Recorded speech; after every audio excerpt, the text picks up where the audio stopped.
Welcome,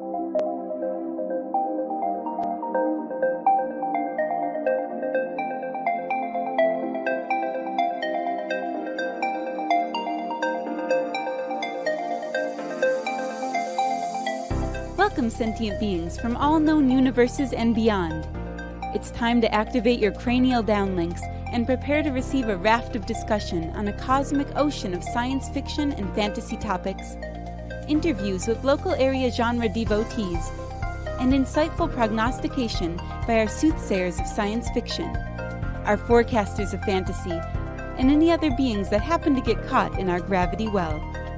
This is the Galactic Driftwood Podcast.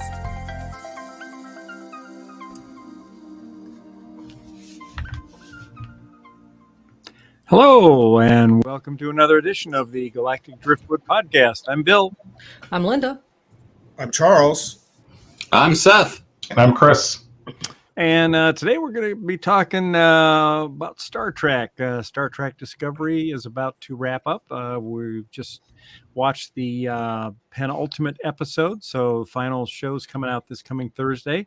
And we just kind of want to chat a little bit about where the season's at and where we think it might be going. And then we'll also jump into a bit of Star Trek Picard. Uh-oh, Michael Burnham's flashing us. God damn it, Bill. As she's wont to do. You're so lucky. Anyway, now let's see. I know Chris and I and Linda are up on Discovery. Seth and Charles probably not. I have not started the latest season yet. Oh, of Discovery. Oh, all right. I still haven't finished the first season. What? Oh, you're missing out on some really good stuff, sir. You are. All right. Good gosh. Well, yeah, and we're all kind of fighting being awake after the time change. Although They should not. Let's just start with that. They should not mess with time. Yeah. right.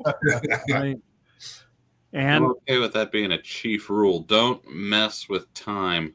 right. Unlike this season of Picard, great segue, which now, Chris, you are up on that, right? Picard, yes. All right. Well, let's start there. Okay. All right. And so we've got some excitement going on here. We've got Q in this season. We've seen Guinan. And I think one of the things that may not have been readily apparent in episode 2 was that there's a little Brent Spiner in there at the end. Mm-hmm. I don't know if you noticed that statue at the end of the episode. They kind of have a pan out of Really? a city. Uh-huh.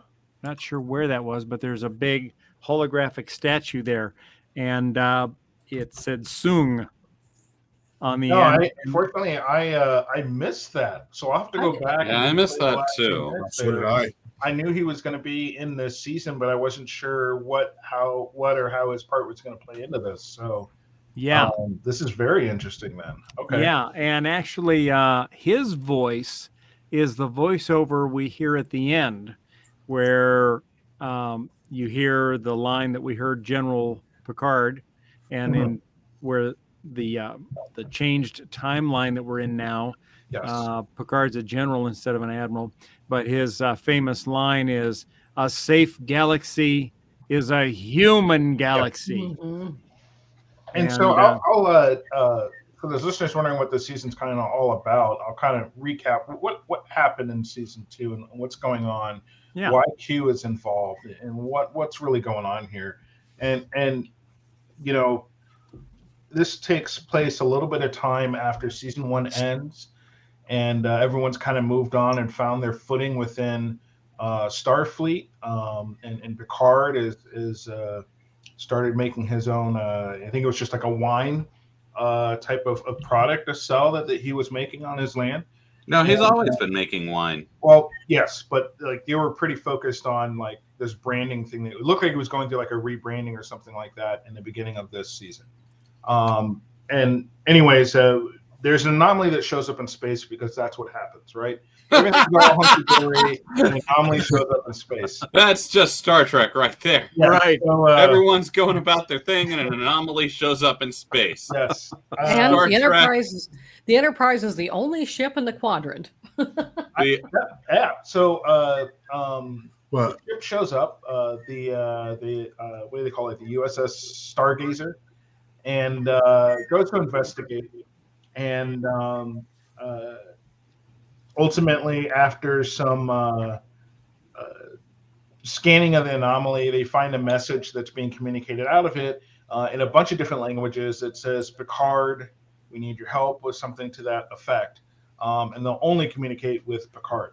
So naturally, Picard's like, I'm just trying to retire here and go on about my life. And now I got to get back on a damn starship and go back up into space. Well, actually, he's We all know. not. He's the commandant of the academy. Yeah. So he gets on a ship, goes back out to the Stargazer, and a ship comes out of the anomaly. Okay, and it's a Borg ship. And at this, But it's not. It's not the usual Borg. yeah, it's not the usual configuration, Borg is it? ship. It definitely identifies with a Borg entity. And at Yeah. this point, Starfleet's like, oh shit, right? And there's a cool shot where they pan to when backup arrives, right? You get all these ships flying in, out of warp speed all around the area surrounding this anomaly with a ship kind of poking out of it in space. And if I can just jump in for a second here, this is a beautiful shot. It is. And one of the things I like the most about it is that we see a bunch of different classes of Yes. starships, Mhm. including some that we've only seen in the animated series. Now we're seeing them in the live action series, and it's far different from the season ender of Picard season 1, where we saw the whole fleet of Federation ships and Romulan ships, and it was pretty obvious that it was a cut and paste. Yeah. They took one starship and just, Agreed. peppered it around. So this was a welcome change. But anyway, go ahead. Yeah, and thank you for calling that out. I wanted to call that shot out because it was unique to me when I was watching it, in that there was a bunch of different ships from different classes. They all showed up. So you get the sense that there's no politics here. There's no cautionary here. They know what they're up against, and they've sent everybody to come defend this line, right? Hold the line. We know what the threat is. So in this altercation, ultimately what happens is they're like, look, we want to discuss terms, if you will. And there's a couple different mindsets here, right? You don't negotiate with the board. And it must be a trick, or is this some kind of what did Picard say? A pivoting point in history. And go ahead. let me just add one thing here too, in that when that when they get that first message from what we now know as the Borg, Yep. that first message that came through the anomaly, help us Picard, they also transmitted Article 15 of the Federation Charter, which was an application for membership, I think. Yes, to the Starfleet. Yeah. Yeah. Yep. So when they arrive here, they think that it's this species on the other side of this anomaly that wants Picard to help them negotiate membership in the Federation. And then all of a sudden, this Borg ship emerges, and now, you have all of Starfleet responding, and these alarm bells are going off. So anyway, yeah, go ahead. Yeah. So ultimately, they say, "Hey, look, we're just going to come aboard and we'll chat this out." And so it shields up red alert across the fleet. Right, because you just don't let the Borg, and it's not just any Borg. Right, it's not just any Borg. So everyone's freaking out, right? They're like, whoa, slow down. But the Borg is basically like, look, we're coming on board. There's nothing you can do about it. So you see this big green beam hit the shields of the ship or whatever as their transporter type beam is penetrating their shields, and then boom, lands them right onto the bridge. And so then you get this entity, this Borg entity, assuming that the new queen, if you will, and shows she up on the looked bridge. She looked different. Yeah, she did. She looked really intimidating, if anything. Very intimidating. Really, is And a really new reimagining of the Borg in the future. Right, and So- she had that Doc Ock. Yeah, so she's quality got going these, on, right? these, because you Tentacles. can't have space without Yes. tentacles, right? So she's Right. got these tentacles that come out. and she's Chris connecting is about to the to go ship. into a different type of anime. Yeah. It's all fun. So she's got these tentacles that come out, connect to the ship's systems. It just basically breaks through the glass and goes straight for the motherboards, right? Right into the consoles. Yeah, right into the consoles, and is taking over the ship effectively and locking them out. And at this point, Taking everyone over the fleet. Yeah, they find out that she's taking over the whole fleet using the Stargazer as a hub. Yep. Right. Yep. So and one thing we should add here Yep. that might be making this a lot easier is that the Stargazer has incorporated Borg technology. Yes, Borg right. technology that they got from the artifact, which Mhm. was a Borg cube we saw in season 1, that the Romulans and the Federation and other races were exploring and harvesting technology. right. from. So the Stargazer has this, which may be making it easier for the Borg Queen to assimilate this ship and the rest of the fleet that's there. So anyways, go ahead. Yeah. So ultimately, they're faced with a tough choice. They have seconds to make a decision. They're about to lose their fleet to none other than the Borg, and they can't allow that to happen. So Picard issues a self-destruct, and it was a short self-destruct. I was surprised that it was issued a command in its 10 seconds. Like, Yes. Pretty sure that was the oh shit code that he yeah, gave. that's exactly what I think it was. It was like, this has got to go, and it's got to go now. Well, 10 seconds to make your peace. that code that he gave, 000 000 destruct 0. destruct 0 or whatever. Yep. Yeah, that is the exact same code that Captain Kirk used to activate the self-destruct on his ship. It had a minute. He said a 30-second destruct, I think, the first time, and that was when it was the episode with guys that had half of their face black and half white. Oh, that one. Yeah. That episode, and the guy Commissioner Beale had taken over control of the ship to take it to Sharon to take this guy for trial, and Kirk said, no, you're not going to take over my ship. And so he activated the self-destruct, and that was the final code to get it to go, which we then saw again used in the episode The Search for Spock, I think, where they had to destroy the ship. So and then in that one, as Linda commented, that was like a 60-second self-destruct to give the Klingons time to come on board, get to the bridge, and then die horribly. And then go, oh, Get out of there. It's the only thing that is speaking. Speaking? Let me hear it. So we tell you that to let you know where this is building up to. So Picard issues a self-destruct for basically the ship, and it'll destroy the fleet, and the Borg get nothing, nobody gets anything, and you save the world, right? Yeah. Well, upon the destruction, everything goes white. Big explosion in space, obviously. Mm-hmm. And when Picard comes to, he is greeted by none other than Q.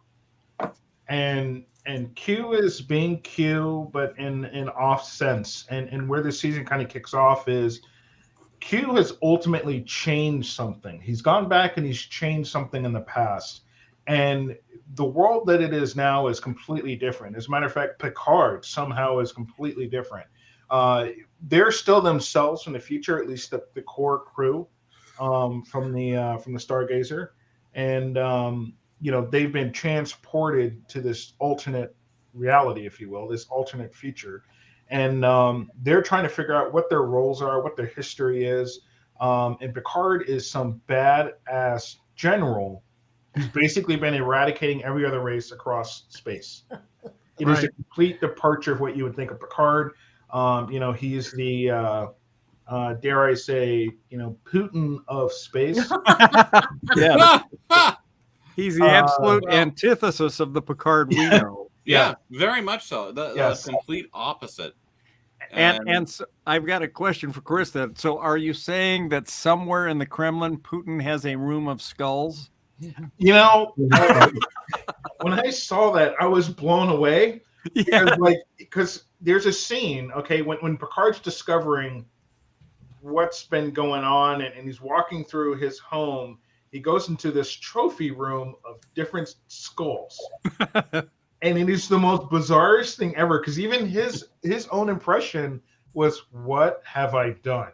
Yes. What did I just walk into? I'm and I've seen so we see Q point out Gold Ducat, which a lot of folks on the internet, including me, are calling Skull Ducat. And then there's the skull of Sarek. I know, that's so sad. Yeah, Sarek, the Grand Nagus Zek from DS9, and a number of other skulls in the room there. And all of them were people that were killed in some fashion by Picard himself. And he had the skulls mounted to prove it, to commemorate it. Publicly executed, usually. Yeah. Killed Sarek in front of his wife and son. Yes, right. And, so it's pretty horrible. Killed Sarek in front of his wife and son, but we know he's got other kids too, right? Well, maybe not in that timeline. Okay. Right? Because in that timeline, he's got Cybok, which is a half brother, and also Burnham in our timeline, who was her family was killed, and Sarek took them in. But if you think about the current timeline we're in, Burnham's a human, and humans would never a human would never be put to be adopted by the Vulcan race, because they're not human. So True. A safe galaxy is a human galaxy. So he wouldn't have had Burnham as a human, right? What's that? Spock is half human. Right. So we don't know when he said in front of his wife and son. We don't know that was Spock, right? It could have been his Vulcan wife and Vulcan son. I think it's an assumption, though, that. So not only though are the characters like Picard and whatnot, not only has that part of the timeline changed, but we also see that Earth itself is significantly different. Yeah, Earth has been. Go ahead. Yeah, the apparently we just never saved the planet. We just let pollution keep on going, and now there's some sort of planetary shield or something. Yeah. Everything looks shitty. Right, and it's shitty. And this day that we're on also happens to be what is it? Eradication Day. Eradication Day. Yeah, big party. We're not kidding, people. Like this is a different time. A safe space is a human space. Yes. Like, that is the motto of this season. That is the motto of the period that we are in. Right. And Picard is the head of it. And so Extermination Day. Well, yes. We got to talk about 7 of 9. Yeah. And Extermination Day is where they kill captured prisoners from other races. And today, the Borg Queen is set to be killed publicly. The last Borg, the Borg Queen, because they've defeated the Borg in the future, and or in this time period. And Picard is the one that gets to carry out the actual assassination. How exciting for him! Execution. Yeah, something I'm not entirely clear on here. Is this the Borg Queen that was on the ship when it exploded? Yes. That's my understanding. I think there's only one Borg Queen, and because she remembers both timelines. Yes. So apparently the Borg Queens can see into other timelines, and they have some kind of, what do they call it, like a temporal convergence or something like that. So when timelines are messed with, it also messes with the Borg because of the way they're all interlinked. Yeah. So that sort of I think it's sort of in the same way that Guinan has, as we've seen in past time change episodes in TNG, where, you know, like I'm thinking yesterday's Enterprise, for example, where Tasha Yar came back and we saw the Enterprise C, and Guinan knew that timeline was not the way it was supposed to be. So anyway, go ahead. The whole timeline thing and the Borg being able to sense like the messing with the timeline. Mm-hmm. I'm wondering if that's why they didn't like make contact and say, "Help us, Picard." It's like they could sense what Q was up to or something, and knew that he was fucking with the timeline, and that in the new timeline their entire race was going to be dead. So they're like, okay, yeah, they could be, yeah. If there's only one person who can actually deal with Q, and that's Picard. Yeah.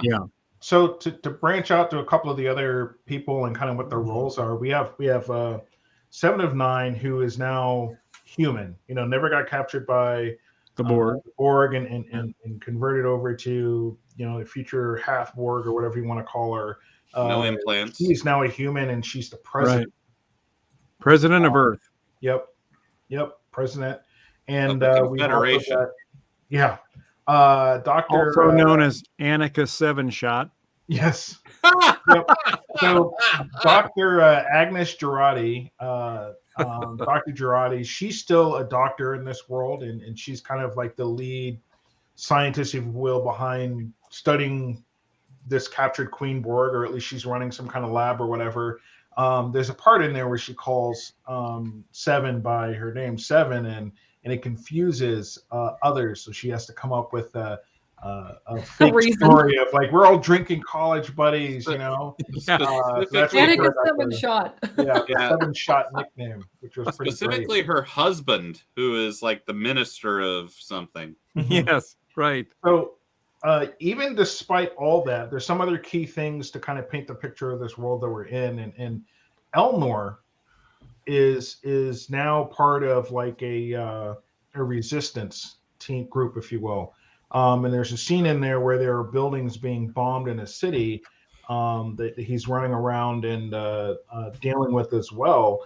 And he ends up getting captured by Raf, who is like head of police or chief of police or something like that. Mm-hmm. So everyone's kind of got these weird, unique roles, but you also get the sense that there are a lot of people out there that are not happy with how they've eradicated all these races across the universe. And so that's Elnor, and he's got to basically, you know, he's on the run in this time period because he's not welcome. He's a species that should be killed. Which is a huge change from just the previous episode, where we saw him as the first Romulan to graduate Starfleet Academy. Yeah, that's a significant point. Yep. Yeah, assigned to a new starship. And now here he is, you know, sort of a refugee and a wanted man because of all this rebellion that's going on and these buildings that are being destroyed. So yeah, I mean, the first day of a job is always kind of rough, but that seems a little bit out of hand. To kind of give you perspective, they blew up several large buildings, one for basically each race that was eradicated. So what you have is all of these other species that have come together in this rebellion, and they're on Earth, and they're trying to do their best to do something about it or be heard, and they've united in that respect. So, you know, one for the they named all the home planets, and I don't remember them all, but it was, you know, Kronos, Vulcan, Andor. Yep, there was like each explosion. There's a scene where you see a couple of the buildings go down, but as Elnor is talking with this other person, and she's going on about, you know, one explosion for this planet, another one for that one, and you hear these explosions and flickerings of light in the background, and she's naming off these planets, and you get the sense of like they have really done some destruction on the human side. You know, General Picard has really just gone out and wrecked the place. So because a safe space is a human space. I just That's right. Right. Yeah. Now we see Q a lot differently, a lot darker. Yep. And it's almost as if something's wrong with him. Yep. And Picard calls that out. Yeah. And at one point, he even seriously backhands Picard and gives him a bloody nose. You know, and he's really a lot darker character. And it seems that I don't know. He was pretty dark the first round, though. Well, he was dark, but he never really, if I recall, he wasn't really into physical altercations. No, he never hit anybody, although Cisco did punch him. Yeah, I was going to say, maybe this is all because Cisco knocked something loose when he clocked Q. Yes. Yeah. Q's always been about making a point, teaching a lesson, but in the harshest ways, in the scariest ways. And he uses words really to kind of drive home points and does a lot of interrogating, if you will. And this was completely different. This was almost, it felt almost vindictive, like taking something out on Picard, or vengeful, maybe. I don't know. And he said that. He said that it's penance. It's not a test. It's penance. Huh. Yeah. So it's and we know what we find out that from Picard talking to this captured Borg queen before she's supposed to be executed, that there was a change to the timeline, and that change happened in 2024 that turned the world dark. And I'm thinking maybe some ancestor of Picard helped get Trump reelected. I was going to say, I think it's Trump gets reelected. We don't like to get political, but come on, that's a dark future. Right. But yeah, so something happened in our time. So we know they've got to go back to our time frame, and they're trying to figure out how to do that because they haven't found any evidence that there's any kind of time travel in this timeline that they're in now, and the particular point of the their future or their current time that they're in. And so Picard says, well, we know how to do this without advanced technology. Kirk did this. You just have to fly around a solar body, and you can warp back in time. And they're saying, yeah, but we don't have a Spock to be able to do those calculations for us. And I feel like he looks a little bit like Alex Trebek. Yeah. And I think it's Dr. Girardi that says, well, we have the Borg Queen. She could do the calculations. But that means that they have to take the Borg Queen with her and plug her into the systems on board Rios's star freighter, the La Serena. And so that's kind of one of the last things we see in episode 2 is they're on board the ship and the Borg Queen gets plugged into the ship.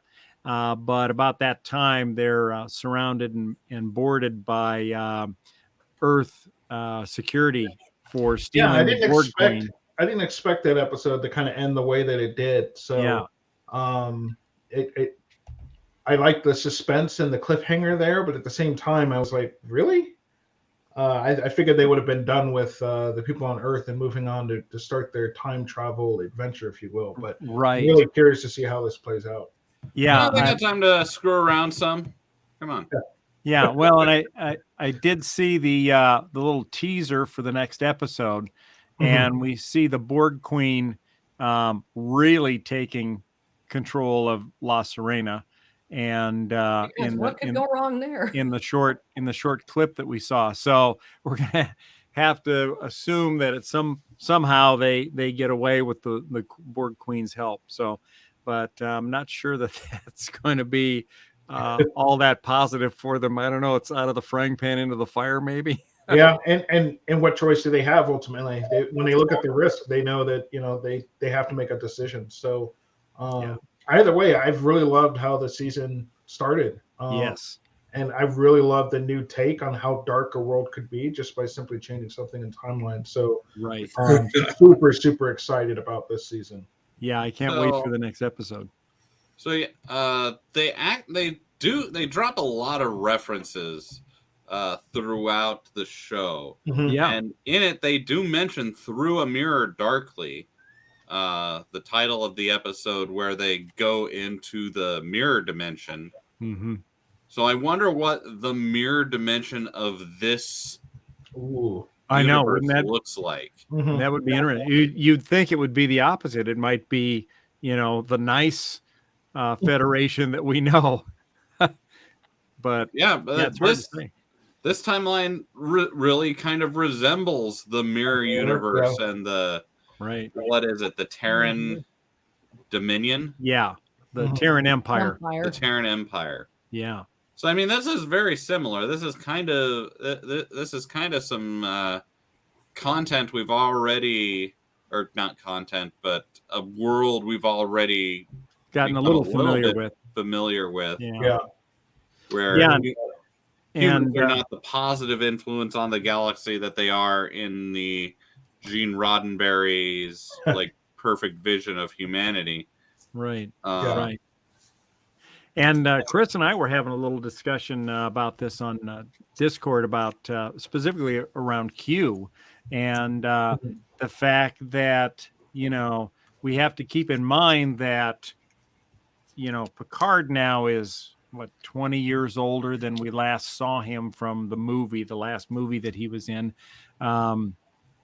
But for all intents and purposes, Q could be 1,000 years older or 1,000,000 years older and just pop back to this particular time to do something. So we don't know all this intervening time, what has happened to Q, or how old he really is. At the beginning of the episode, we see him as his younger self. They did some great CGI on that, CGI work on that to make him look like the Q that we saw in the Next Gen series. And then he aged himself with a snap just to kind of make himself look more like Picard, right? Which I thought was a great way to do that. To kind of save the studio a bunch of money of the doing digital the CGI composition. So it'll be interesting, and I'm looking forward to seeing how Brent Spiner fits into this whole thing. From the previews we've seen, he plays a relative of Noonien Soong, Dr. Soong that created Data. And maybe he's developed some sort of a thing. I don't know, but there's the younger Q. Yep.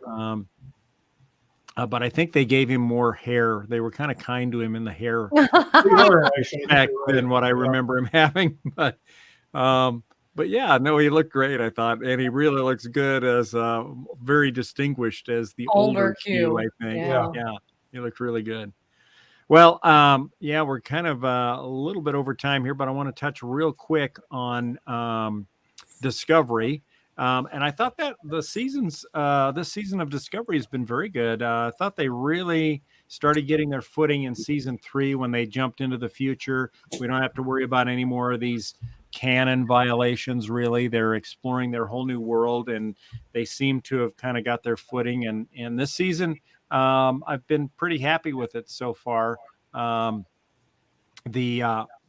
only caveat I have is his last episode. They did really irritate the shit out of me, being a technical network guy.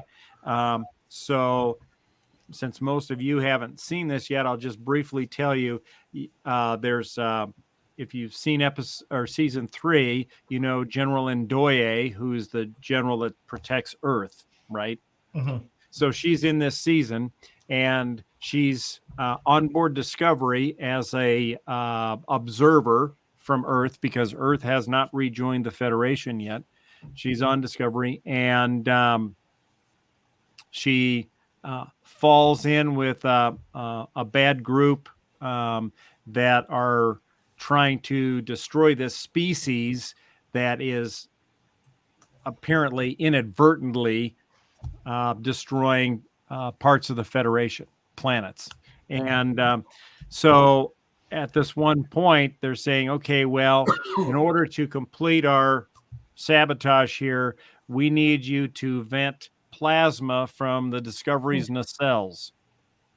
And so she says, okay, now she's not part of a planet that's a member of the Federation. She's an observer on the ship. She manages to go to a console, bring up the holographic display, punch in, release, vent the plasma, do all the things. So she knows how to handle the controls on a starship that's from the 23rd century in the 33rd century. And then it comes up and it asks her for her authorization command. Boop, boop, boop. She pops that in and vents the plasma. How does she even have authorization? How does that? Exactly. How in the hell, first of all, did she get access to a console that would even allow her access to those controls? Oh my God. She should have access to read her email. That's it. And she's got access to the engineering controls to tell the ship to vent the plasma. And then it asks for the authorization code, which somehow she also has. And that, at that point, I almost threw my Wi-Fi router through the screen because I was so angry. But they're not just more trusting in the future. What's that? They're not just more trusting in the future. No. Well, it's an example of pure lazy writing, and those details kind of matter as much as they get into details and do throwbacks and the little things that do that. You can't let something like that kind of slide because it doesn't make sense. I know. It just doesn't. That just took me completely out. And the other thing is the bad guys in this. One of them is Booker, who you probably know is Burnham's love interest from season 3, right? But they've kind of taken divergent paths here, a belief in a divergent approach for dealing with this threat to the Alpha Quadrant. And so Book has teamed up with this mad scientist by the name of Tarka, and always a good choice. Yeah, right.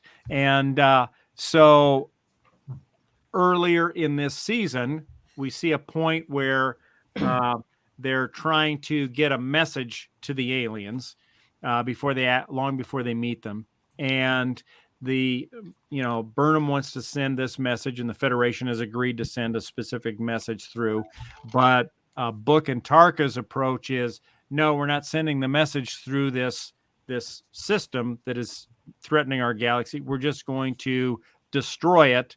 And if that in the process sends a pulse back through subspace to the aliens that originated this thing and kills them, well, so be it. We've saved our universe, right? And so it gets right up to the climactic scene where they're about to go one way or the other. And of course, Burnham finds out, oh yeah, this is a mistake, I think, and we can actually talk to these people and these beings and get them to stop. And Book says, okay, Book's understands what he's telling her, and he agrees to stand down. But this mad scientist that he's brought onto his ship suddenly has the ability to go ahead and launch these weapons out of the photon tubes on the ship and fire and take over command and keep Booker from doing anything about it. And it's like, okay, there's another example where there's no frickin' security, and that's not the end of it. In this last episode, you think Book would have learned and upped the security on his ship because he's still working with this asshole. And no, it gets to the end, and of course, boom, all of a sudden, Book's captured and in a force field on his own ship, and Tarka's doing whatever the F he wants.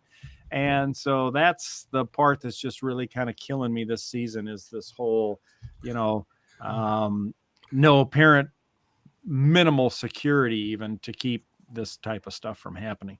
But overall, I do love the season. I love where they're going with it. The story, I think, is great. There's been a lot of good character development. We're seeing a lot more activity on a lot more interaction with the bridge crew.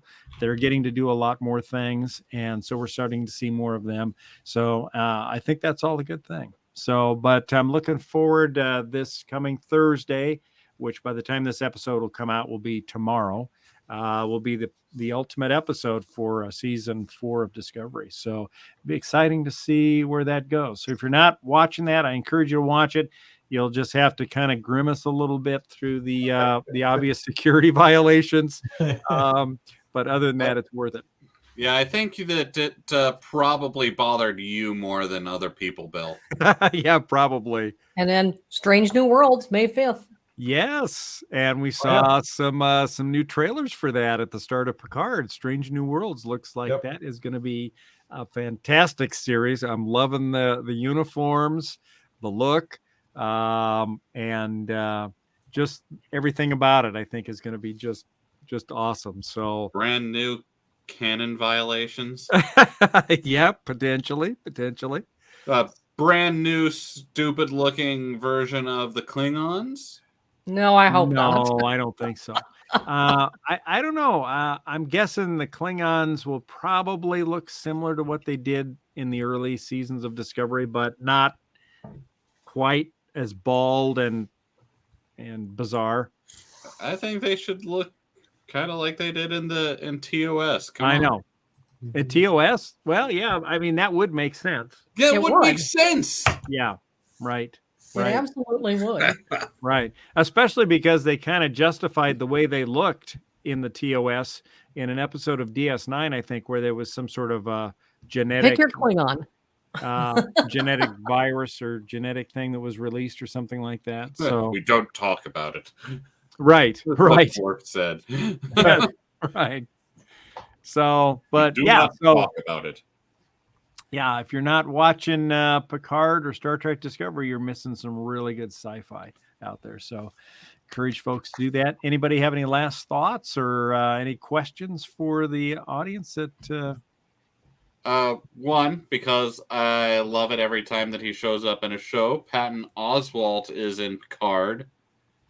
He's the cat AI that the doctor made to be her friend. I didn't realize that explains that. Okay.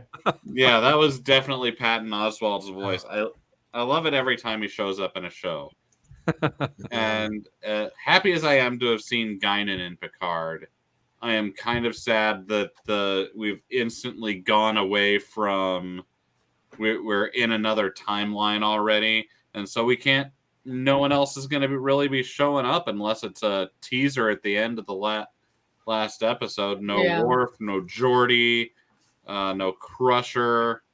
Right, but we could know how much it would. What we could see Guinan again, maybe, because she's long lived and she was on Earth back during the time of Mark Twain. Yeah, right. Question for our audience, for any of those watching Picard. What do you think is wrong with Q? Yes. Very good question. I love it. What do you guys think is wrong with Q? Let's end with that. I don't know. Well, I was talking with Bill earlier. I asked the question because I couldn't remember. Is Q immortal? Yeah. Is he really immortal? So I think is it a life-ending thing, or is something is his life coming to an end or something? I don't know. So this could be his farewell to Picard. Again, I'm not sure. So yeah, and we do know that they're immortal. We do know because in the Deja Q episode, we see Q is stripped of his immortality, made mortal and human, and put on the Enterprise, and so he has to experience the pain and suffering of mortality and all that kind of stuff. And then at the end, he redeems himself through a selfless act, and he's made a member of the Q again. And he, appears on the Enterprise with the mariachi band, singing, I'm immortal again, omnipotent again. And then there was also a Voyager episode where we saw a different member of the Q that wanted to end his life because he was sick of immortality and he didn't want to go on anymore. And so that was a whole disruption to the Q continuum, because no Q had ever offed himself, and they were supposed to be immortal and long lived and all this kind of stuff. So it'll be interesting to see if maybe Q's reached that same point where he wants to off himself, or maybe somehow he's sick. But I mean, or injured by the continuum, because that was yeah. Yeah, Or but if maybe- he's sick, you'd think he could just snap and cure himself, but who knows? Yeah. Yep. Linda?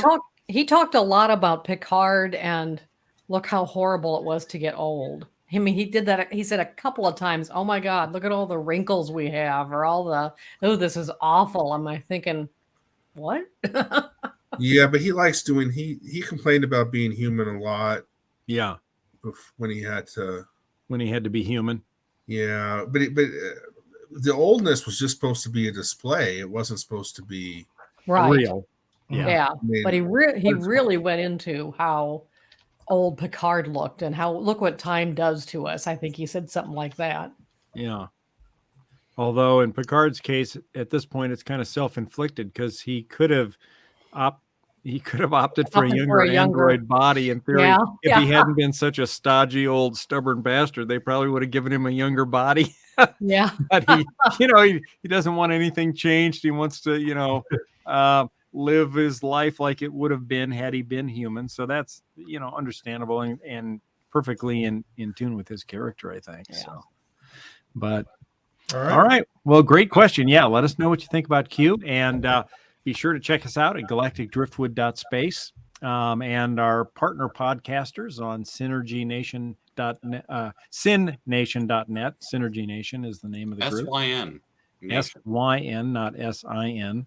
Unless we were in that alternate Picard universe, then it might be SIN. Ooh, yeah. Ooh, yeah. And we'll see you next time. Next time, we're going to be talking about Raised by Wolves as well as the Atom Project. So we'll look forward to that discussion. Have a great week, everybody. Live long and prosper, and we will see you next time. And I don't know why I never think to get ready for this part, but here we go. But bye-bye. Bye-bye. bye.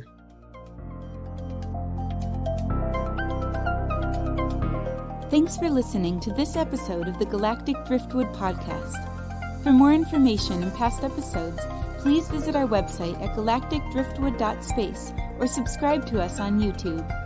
And now, please deactivate your cranial downlinks, collect your towels, and be sure to watch your step as you exit our gravity well.